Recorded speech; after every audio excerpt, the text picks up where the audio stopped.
Hi, I'm Stuart Barker, the ISO 27001 Ninja. I'm going to do a series of how to implement around the new ISO 2022 Annex A controls. They're going to be a bit rough and ready, right? I can't be arsed putting together all this quality lighting and this, that and the other, but I think that they're going to add some value to you.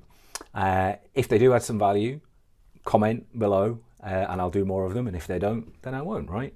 But let's see where we go with them. So I'm going to start with ISO 27001 Annex A 13, information backup.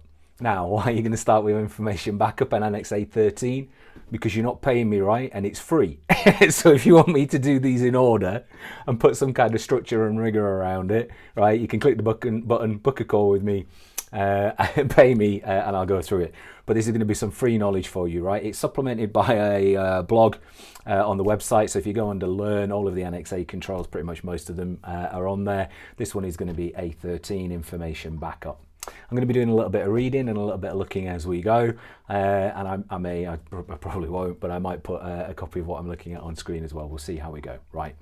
So what am I going to do? I'm going to show you what Annex A 13 information backup is all about, right? It's just about backup, right? So we've all been doing backups for a long time. There's nothing new in here.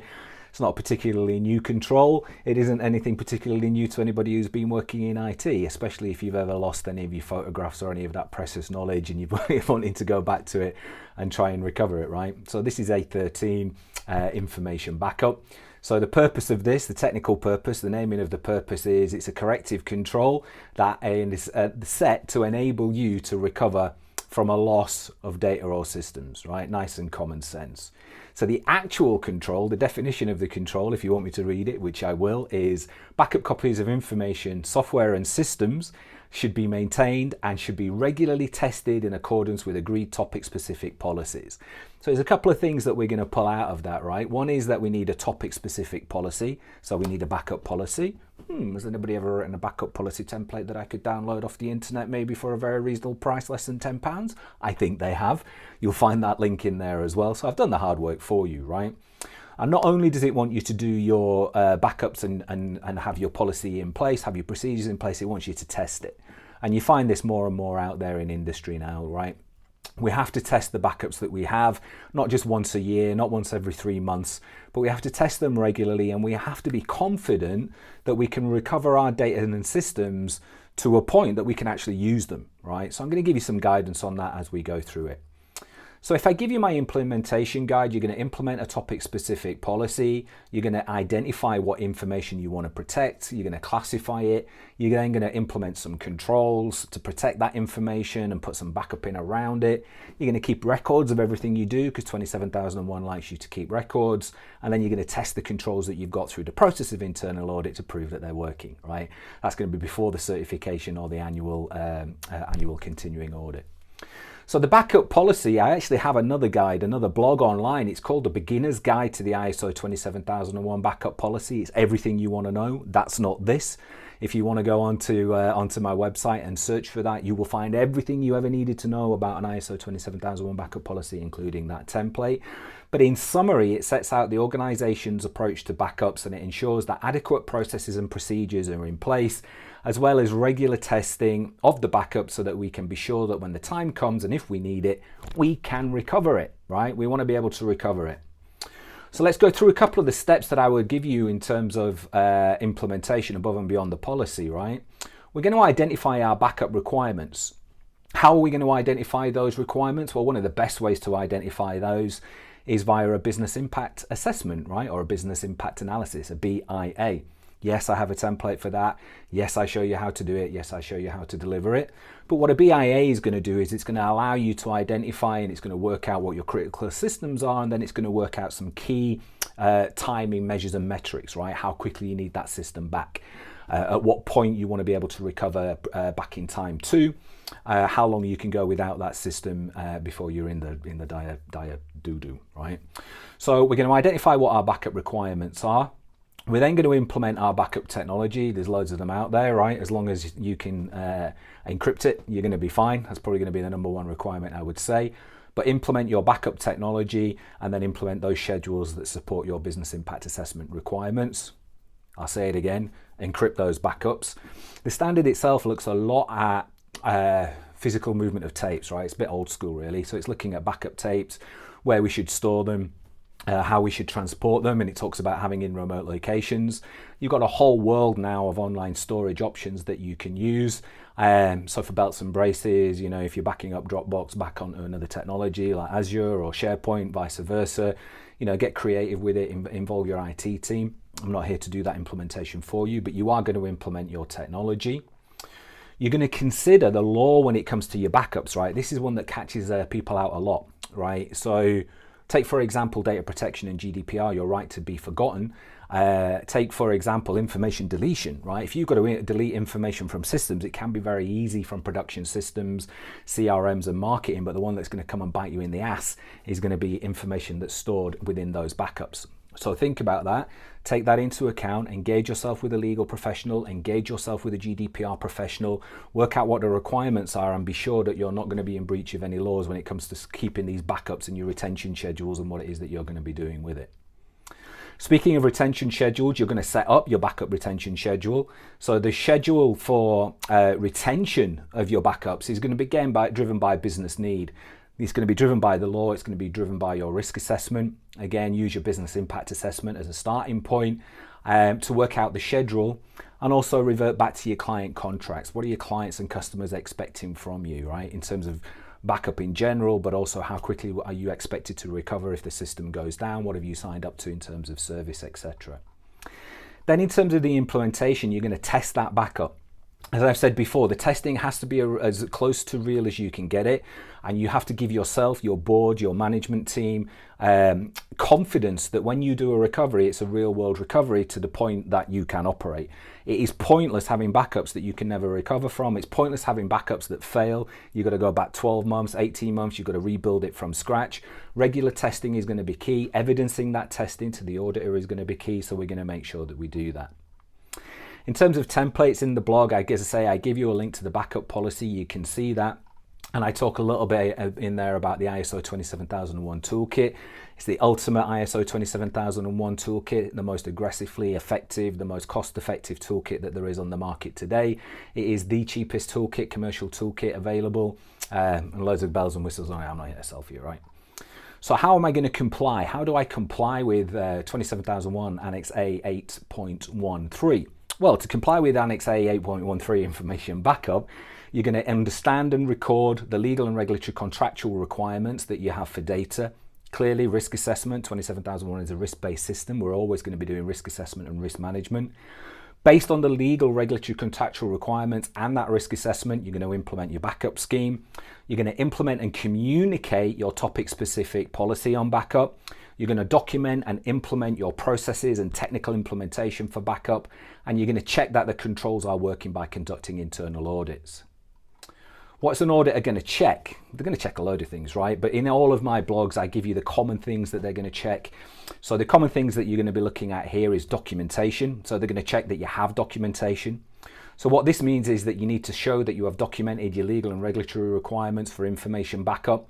Where data protection laws exist, that you have documented what those laws are and what those requirements are, and that you understand them, and that you have an information classification scheme and a topic-specific policy for information backup that you have documented and that you are following.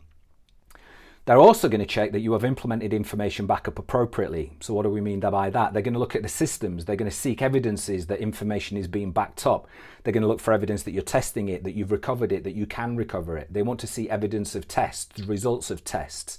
They want to see any continual improvements as part of our continual improvement process, if any were driven out as a result of conducting a test and a test that failed. They're also going to check that you've done internal audit. Internal audit is a massive part of continual improvement. The audit will want to see that you've tested the controls and that they're operating. This usually means that you've done an internal audit, and they're going to check the records and outputs of your internal audit process. So there are a couple of the things that the external audit is going to look for. Top 3 mistakes. If I look at the top 3 mistakes that people make for information backup, okay, there's a little bit of a repetition. You're going to get a bit of a feeling in here, but the number 1 mistake is you've not tested the backup. Right? So this is a common mistake that we see, that you have not tested that you can recover from backups. Sometimes you did a recovery test, but it was a long time ago. You've got no evidence of it. You can't prove it. You don't have it. So that's a common mistake we see. The Another common mistake we see is that you don't know your legal obligations. So it's very easy to put in technical implementations around a lot of these technical controls. We can put technical implementations around information backup, but do we know what our legal and regulatory requirements are? And we touched on it earlier, right? Data protection, personal data, GDPR. We need to engage with those legal professionals, those data protection professionals, and make sure that our technology is aligned with it and we're not shooting ourselves in the foot.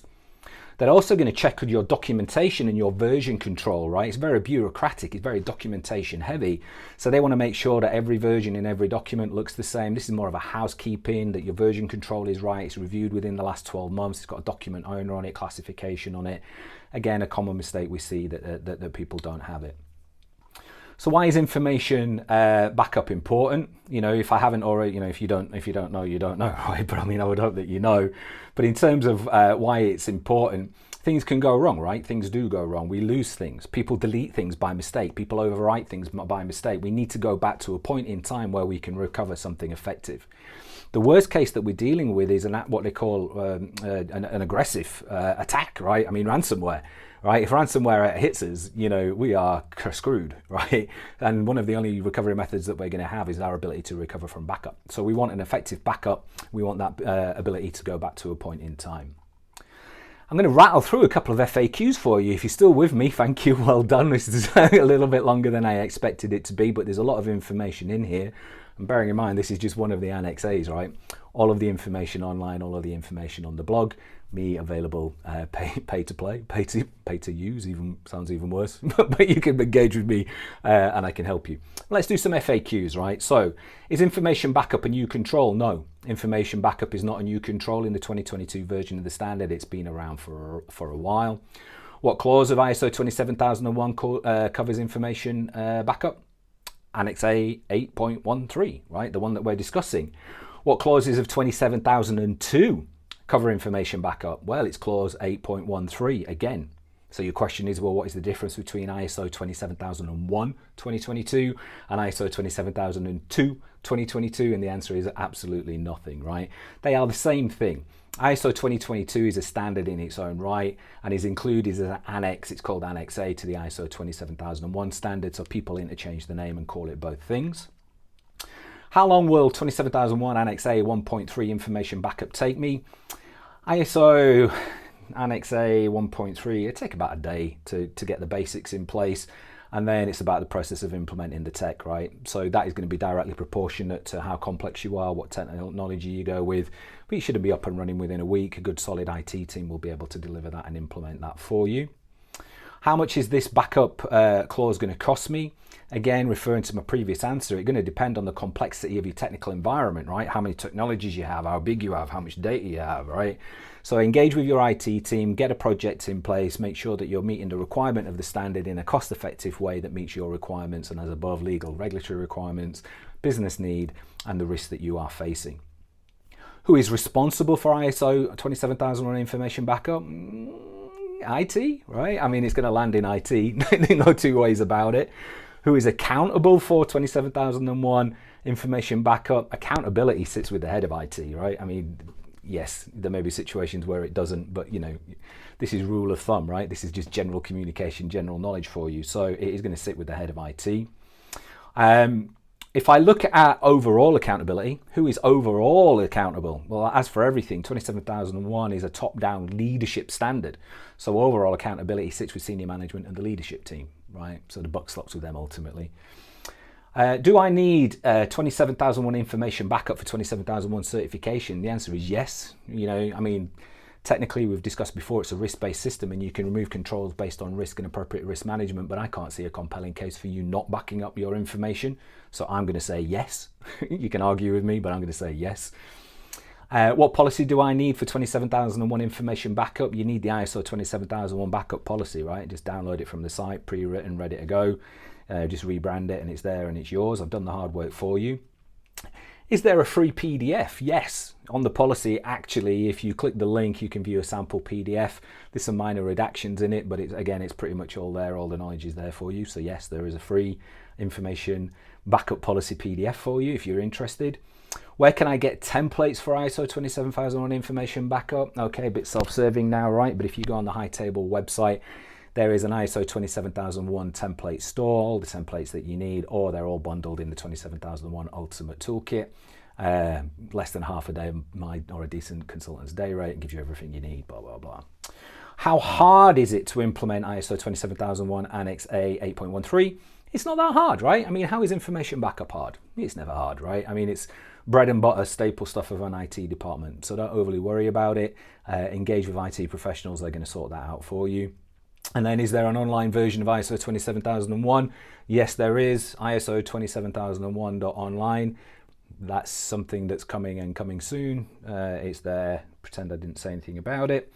What are the benefits of 27001 Annex A 1.3? Benefits are clear, right? Information backup benefits are clear, right?